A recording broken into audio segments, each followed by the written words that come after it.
Hello दोस्तों, क्या हाल है। आज तारीख 12 नवंबर 2025 दिन बुधवार।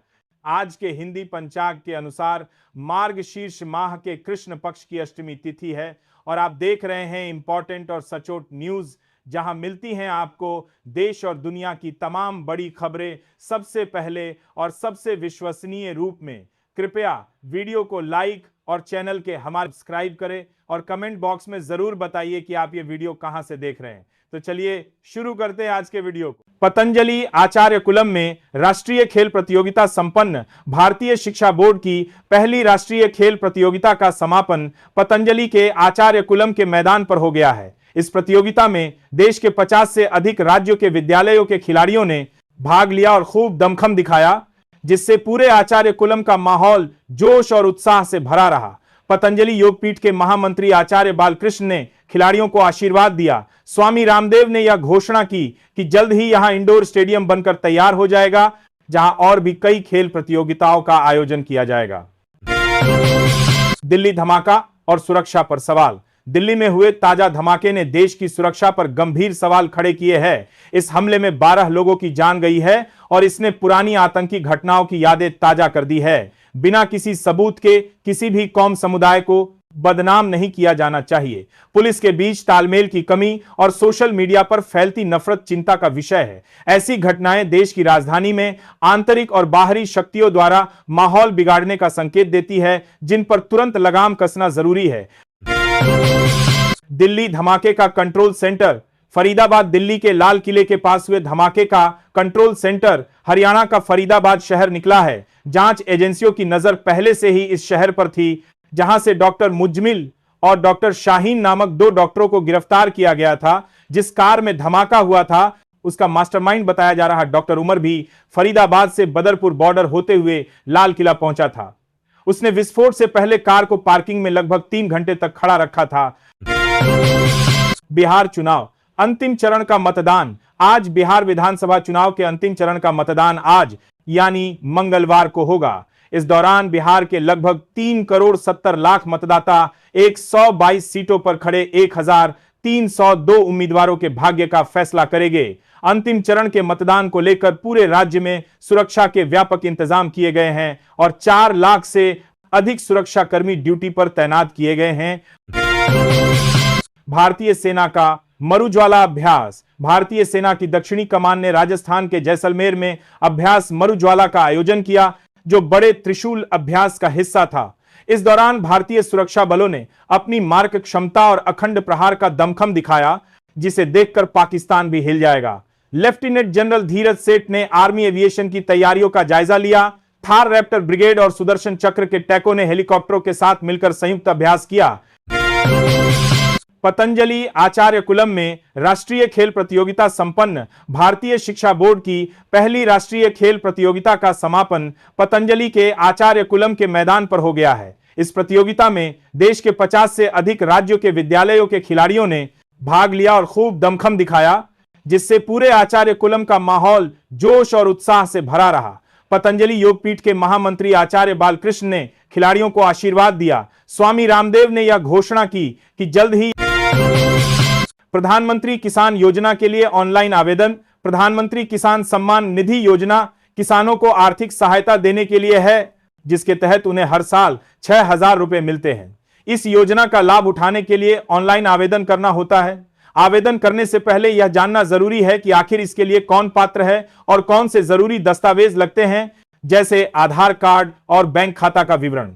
किसान ऑनलाइन पोर्टल पर जाकर अपना रजिस्ट्रेशन करा सकते हैं और योजना का लाभ उठा सकते हैं। जम्मू कश्मीर में मतदान का उत्साह। जम्मू कश्मीर की नगरोटा और बडगाम विधानसभा सीटों पर मतदान जारी है और यहां खासा उत्साह देखने को मिल रहा है।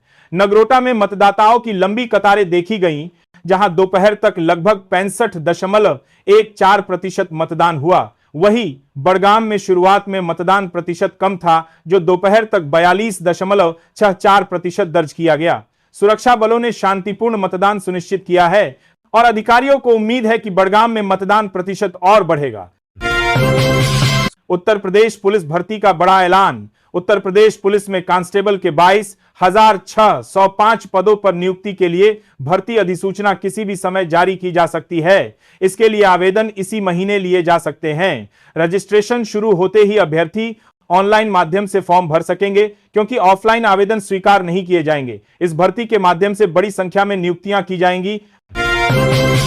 रेल यात्रा के दौरान शराब ले जाने को लेकर कई सवाल उठते हैं। इस मामले में भारतीय रेलवे के नियम और विभिन्न राज्यों के कानून अलग अलग दृष्टिकोण रखते हैं। कुछ राज्यों में शराब पूरी तरह से प्रतिबंधित है, जबकि अन्य में सीमित मात्रा में ले जाने की अनुमति है। रेलवे परिसर में शराब का सेवन करना एक दंडनीय अपराध है। नियमों का उल्लंघन करने पर यात्री पर जुर्माना लगाया जा सकता है और उसे जेल भी हो सकती है। छत्तीसगढ़ में नक्सलवाद समाप्ति का ऐलान। छत्तीसगढ़ के मुख्यमंत्री विष्णुदेव साय ने मंगलवार 11 नवंबर 2025 को एक बड़ा बयान देते हुए कहा कि राज्य में नक्सलवाद मार्च 2026 की समय सीमा से पहले ही समाप्त हो सकता है। उन्होंने छत्तीसगढ़ इन्वेस्टर कनेक्ट कार्यक्रम में गुजरात के उद्यमियों से बिना किसी डर के राज्य में निवेश करने की अपील की। मुख्यमंत्री साय ने कहा कि नक्सलवाद ने खनिज से भरपूर राज्य में औद्योगिक विकास को रोक दिया था, जबकि यहां इसकी अपार संभावनाएं हैं। उन्होंने यह भी बताया कि छत्तीसगढ़ सरकार ने गुजरात की 8 फर्मों के साथ 33,000 करोड़ के निवेश के लिए समझौता ज्ञापन MOU पर हस्ताक्षर किए हैं। प्रधानमंत्री किसान योजना के लिए ऑनलाइन आवेदन। प्रधानमंत्री किसान सम्मान निधि योजना किसानों को आर्थिक सहायता देने के लिए है, जिसके तहत उन्हें हर साल 6,000 रुपए मिलते हैं। इस योजना का लाभ उठाने के लिए ऑनलाइन आवेदन करना होता है। आवेदन करने से पहले यह जानना जरूरी है कि आखिर इसके लिए कौन पात्र है और कौन से जरूरी दस्तावेज लगते हैं, जैसे आधार कार्ड और बैंक खाता का विवरण। किसान ऑनलाइन पोर्टल पर जाकर अपना रजिस्ट्रेशन करा सकते हैं और योजना का लाभ उठा सकते हैं। जम्मू कश्मीर में मतदान का उत्साह। जम्मू कश्मीर की नगरोटा और बडगाम विधानसभा सीटों पर मतदान जारी है और यहां खासा उत्साह देखने। बिहार में कांग्रेस को बड़ा झटका। बिहार में विधानसभा चुनाव के दूसरे चरण का मतदान खत्म होते ही कांग्रेस पार्टी को एक बड़ा झटका लगा है। विधायक दल के नेता और बिहार प्रदेश कांग्रेस कमेटी के पूर्व अध्यक्ष वरिष्ठ नेता शकील अहमद खान ने पार्टी से इस्तीफा दे दिया है। उन्होंने कांग्रेस अध्यक्ष मल्लिकार्जुन खड़गे को पत्र लिखकर इस्तीफे की जानकारी दी और इसकी वजह भी बताई है। हालांकि उन्होंने यह भी स्पष्ट किया कि वे किसी अन्य दल में शामिल नहीं होंगे और जीवन भर कांग्रेस की नीतियों के समर्थक बने रहेंगे। बिहार चुनाव दूसरे चरण में ऐतिहासिक मतदान। बिहार विधानसभा चुनाव के दूसरे चरण का मतदान समाप्त हो गया है और राज्य ने वोटिंग में इतिहास रच दिया है। 20 जिलों की 122 सीटों पर रिकॉर्ड 68.48% मतदान हुआ। बिहार के चुनावी इतिहास में इतनी सराम 22 सीटों को संवादा परिवार में दान कर रिकॉर्ड के अधिक वोटिंग पहले कभी नहीं हुई थी। हालांकि अंतिम आंकड़े आने अभी बाकी हैं। दूसरे चरण में 1302 उम्मीदवार अपनी किस्मत आजमा रहे थे, जिनके भाग्य का फैसला 14 नवंबर को होगा। मतदान के लिए 45,399 मतदान केंद्र बनाए गए थे। दिल्ली हवाई अड्डे पर ड्रग्स तस्करी नाकाम। देश की राजधानी दिल्ली में फर्जी राष्ट्रीय जांच एजेंसी NIA की अधिकारी बनकर ड्रग्स तस्करी करने का एक बड़ा मामला सामने आया है। सीमा शुल्क अधिकारियों ने हवाई अड्डे से थाईलैंड से आई एक महिला को गिरफ्तार किया है। महिला के पास से कुल 11.350 किलो हाइड्रोपोनिक वीड मादक पदार्थ और एक फर्जी पहचान पत्र बरामद किया गया है। फिलहाल महिला से आगे की पूछताछ की जा रही है। अभिनेता अजित कुमार के घर पर बम की धमकी। तमिल अभिनेता अजित कुमार के घर पर बम की धमकी मिलने के बाद पुलिस तुरंत हरकत में आई है। पुलिस और बम निरोधक दस्ते ने अभिनेता के घर की गहन जांच की। जांच पूरी होने के बाद पुलिस और बम निरोधक दस्ते ने इस मामले को लेकर अपना आधिकारिक बयान जारी कर दिया है।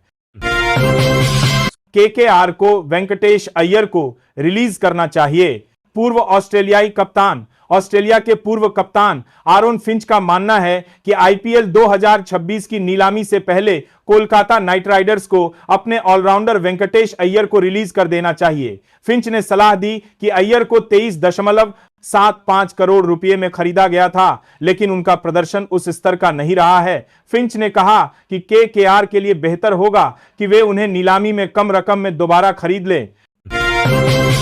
चेन्नई सुपर किंग्स के हुए संजू सैमसन। संजू सैमसन को लेकर यह खबर चल रही है कि चेन्नई सुपर किंग्स उन्हें रविंद्र जडेजा और सैम करन के बदले राजस्थान रॉयल्स से ट्रेड लेना देन कर सकती है। इन अटकलों को चेन्नई सुपर किंग्स ने अपनी एक सोशल मीडिया पोस्ट के जरिए हवा से बात सकती है दी है, जिससे यह सबसे बड़ा ट्रेड कंफर्म होता नजर आ रहा है। अब संजू सैमसन के चेन्नई सुपर किंग्स का हिस्सा बनने की बातें लगभग पक्की मानी जा रही हैं।